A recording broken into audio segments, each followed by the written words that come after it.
देखिए बालाजी प्रकाशन अभ्यास प्रश्न 3.3 का प्रथम सवाल है, जो इसमें कह रहा है निम्नलिखित रैखिक समीकरण निकाय को बीजगुणन विधि द्वारा हल कीजिए।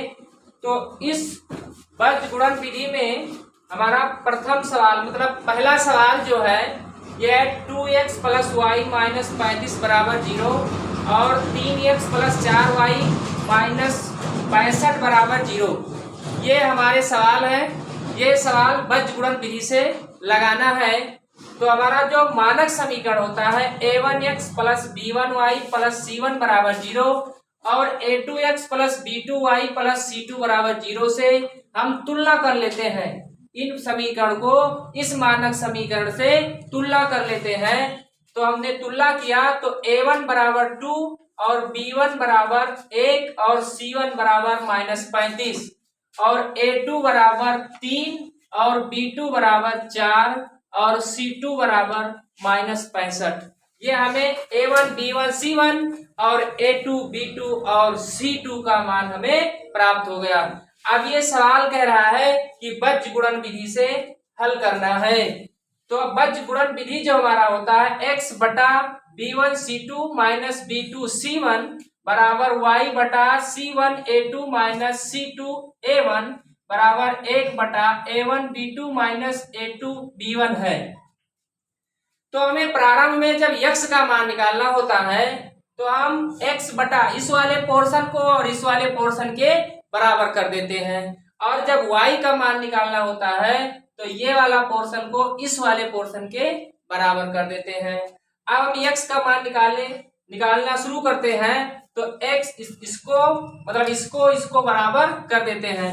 अब हम देख रहे हैं यहाँ b1 है, तो b1 का मान हमें यहाँ मिल रहा है 1, तो 1 हो गया, और c2 का मान -65 है तो गुणे -65 हो गया, और -4 देखिए जो हमारा b2 है वो b2 हमारा 4 है, लेकिन समीकरण में माइनस है इसलिए -4 गुणे c1 का मान हमारा -35 है तो -35 लिख दिया बराबर 1 बटा अब a1 का मान हमें 2 मिला 2 लिख दिया, b2 का मान हमें 4 मिला 4 लिख दिया, माइनस a2 का मान 3 है तो माइनस यहाँ माइनस था ही 3 लिख दिया, b1 का मान हमें 1 है 1 लिख दिया। अब इसको हम मान रखने के बाद अब इसको हम हल करते हैं। तो देखिए माइनस एक कम माइनस हो जाएगा क्योंकि 65 एक कम 65 हो गया, और ये प्लस माइनस का माइनस हो गया, और ये माइनस था तो माइनस माइनस क्या हो गया प्लस हो गया। अब 35 को जब हम 4 से गुणा करते हैं तो 140 आ जाता है। उसके बाद देखिए 2 का गुणा करते हैं 4 से 8 हो जाता है, और माइनस लगा देते हैं 3 एक कम 3 हो जाता है। अब 140 में से 65 को जब घटा देते हैं तो 75 प्राप्त हो जाता है, और 8 में से 3 को घटा देते हैं तो 5 प्राप्त हो जाता है।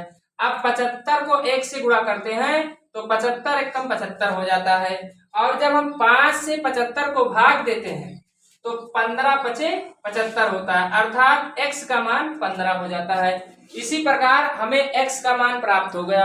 अब हम y का मान प्राप्त करेंगे। तो देखिए y का जब मान प्राप्त करना होता है तो हम इस वाले पोर्शन को इस पोर्शन के बराबर करते हैं। अब देखिए यहाँ c1 a2 minus c2 a1 बराबर 1 बटा a1 b2 minus a2 b1।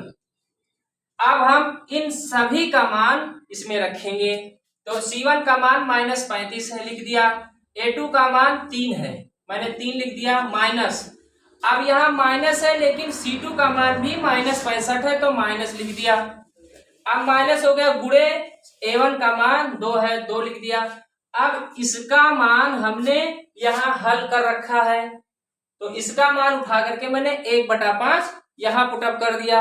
अब इसके बाद देखिए -35 को 3 से गुणा करता हूं तो -105 हो जाता है, और फिर माइनस माइनस प्लस हो जाता है, और 65 को 2 से गुणा करते हैं तो 130 हो जाता है। अब यहाँ 1/5 बराबर मैंने हल ही कर रखा है पहले से। अब 105 को जब 130 में से घटाते हैं तो 25 प्राप्त होता है। अब 25 को 1 से गुणा करते हैं तो 25 एक कम 25 हो जाता है। अब हम 5 से फिर 25 को क्या करते हैं भाग देते हैं, तो 5 एक कम 5 5 हम 25। इस प्रकार हमें y का मान भी 5 प्राप्त हो जाता है। धन्यवाद।